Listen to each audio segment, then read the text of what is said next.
Hello everyone and welcome to our group presentation today about the topic, the impacts of Facebook on students' language use and attitude. We come from group 6 with 5 members which are Đỗ Thanh Bình, Hà Thị Ngọc Huyền, Thành Việt Trung, Chu Thị Minh Nguyệt and Vũ Hoàng Oanh. First of all, let me give you the main content of our video.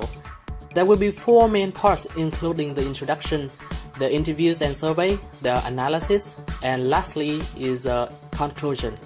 Here we go with the introduction. Now I will give you some brief information about Facebook. Facebook is an American online social media and social networking service company based in Menlo Park, California. Its website was launched on February the 4th, 2004 by Mark Zuckerberg along with fellow Harvard College students. The below study deck provides information on the most popular networks worldwide as of October 2018, ranked by number of active accounts. Market leader Facebook was the first social network to surpass 1 billion registered accounts and currently sits at 2.23 billion monthly active users. However popular Facebook is, this incredible social network is blamed for creating a new way of spreading information and sometimes leads to misunderstandings. So let's see how students are impacted by Facebook in terms of language use and attitudes. To find out the answer to the question, we Group 6 have conducted a lot of interviews and surveys among students aged 18 to 21. Now let's take a minute to hear from them. Do you use Facebook? How much time a day do you spend on Facebook? Mình có dùng Facebook và mình dùng mấy tiếng một ngày. Có mình khá là xem Facebook. Thực ra thì không phụ thuộc vào thời gian mà mình tức là từ thời gian rảnh thì là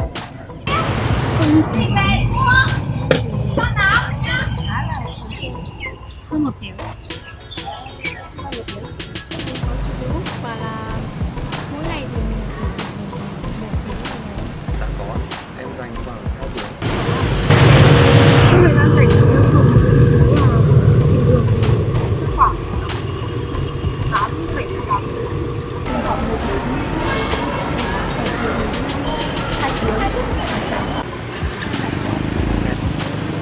Em này khoảng gần như lúc nào em cũng online. Còn mình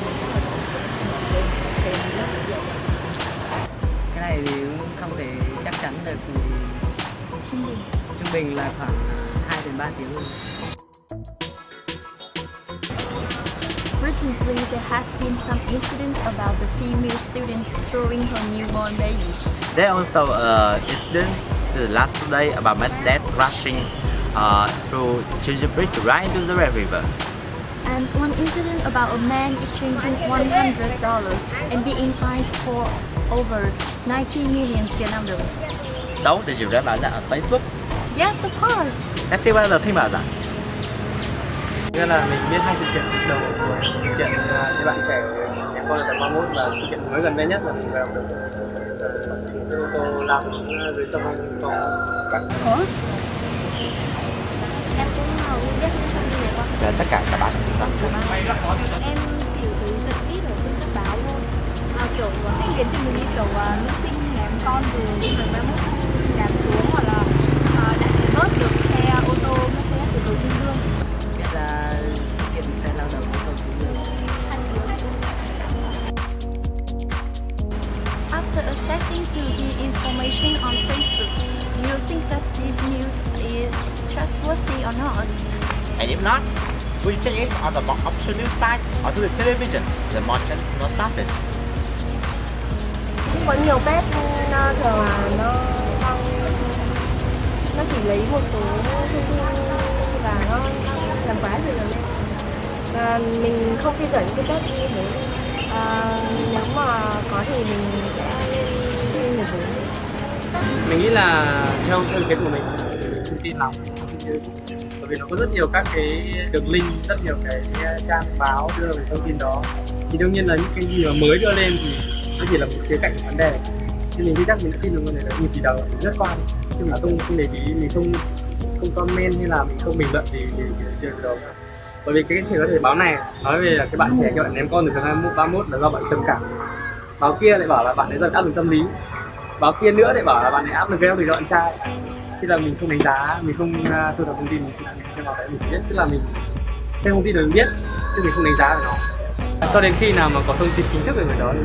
Thì có, thực ra là những cái mà thông tin nào mà khá nóng bỏng nhiều người để ý đến, mình có thể xem lại qua Google qua những trang mạng và những cái tin nó kiểu như ngày nào cũng có thì mình lại không quan tâm, mình rất qua. Không hẳn là tin lắm. Thì sau khi đọc trên Facebook thì cũng có trao đổi với bạn bè và lên một số báo rồi báo.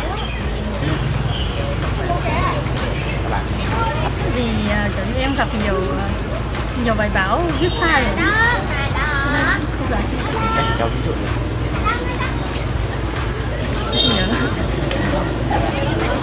Cũng có một số nguồn trên Facebook thì nó không được chính xác nên là mình cũng không tin hẳn 100%, nhưng mà chắc là cũng tầm một nửa, sau đấy mình sẽ có thể tìm hiểu thêm.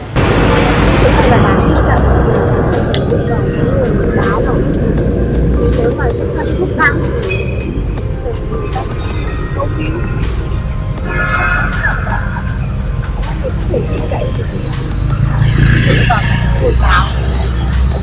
Thế vậy tức là sau đó thì bạn sẽ có kiểm chứng, có hơi một kiểu là các bạn bị expect rất chí. Thường khi mà đọc những cái tin Facebook thì là đều những cái page thì nó chia sẻ rất là nhiều, mọi người kiểm chứng rất là nhiều, nhưng mà trên cái đó thì là trên Facebook có nhiều cái trang rất là tiếp rất là nhiều để mình đọc cả hai trang biết rồi.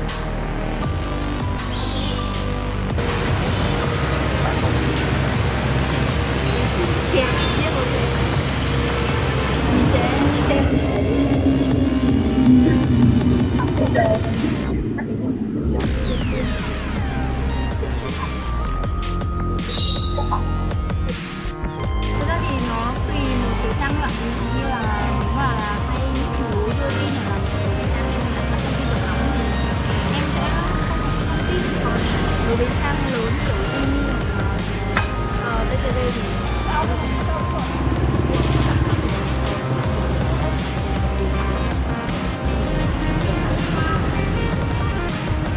thực ra thì hơi bàng quang nên là em chỉ đọc những cái cuối, còn kiểu nguồn nào cũng được.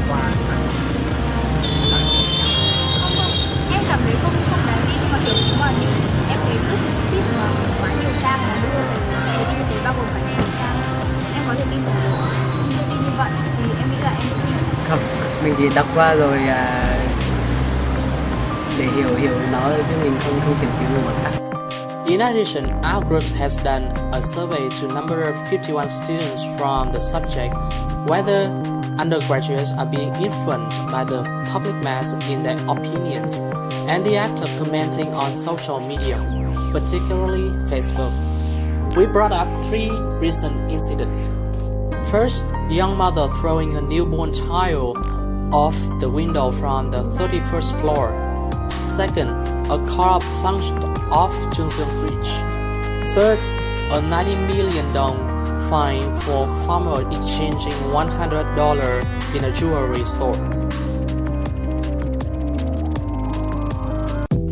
From the interview, we can draw out many of these information. Number 1, most students use Facebook as a means of social network. This can reveal that Facebook is nowadays a popular social network and is a main means of social contact.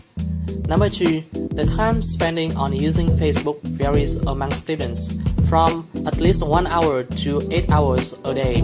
This shows the increasing amount of time students spend on Facebook compared to before. Third, most students read the 3 news on Facebook first. This means people tend to choose Facebook as a main source of news before referring to other means. In addition, news are prone to be spread on Facebook right after the incidents. Fourth, most students do not believe everything they first read on Facebook. If they are interested in the news, they would try checking other official sources or only the Facebook pages with many followers or belong to legitimate news sources. This shows that even though many read the news on Facebook, they do not trust the news appear there immediately. In other words, to many, Facebook is not a completely trustworthy news source. Other platforms such as news site, television news are still preferable. From the survey, the following has been deducted. Number 1, about the netizens. The dominant opinion of netizens on netizens on case number 1 after the survey inclined to criticizing the young mom, with 3/4 voted against her. In case number 2, 90% claimed the fault rests in the recklessness of the driver. About half agree in case 3 took a stand against the farmer, thinking he should have been more careful with regulations. The other half sympathized his ignorance and expressing a concern on the inflexibility of the law. Number 2, about the students. After doing an online survey on 50 college students, we have got some findings about the language use and attitudes towards those incidents. First, nearly half take side with the insiders. On the first case, although it's the mother's fault, they feel pity for her. Next, these students think that there is some possible reason for the accident, so there's no need to blame on anyone. They protected farmers on the last case. This group use neutral and polite language to express their attitudes. 1/3 blame everything on the insiders, the mother, the car driver, and the farmer. They heap insults on these people with insults and use impolite, violent language. A third, a small proportion, have heard of the news but are not concerned or judge anybody or anything. In conclusion, basing on 50 answers of the survey, we have come to a conclusion that there is quite a large number of college students who are not negatively swayed by attitudes and language used by Facebookers. They have the insights into the incidents and sympathize with the victims, and also have courtly comments on the case. Meanwhile, a small group of students are obviously affected by social network. These students use indecent words to disdain the involved people without considering who's right and who's wrong.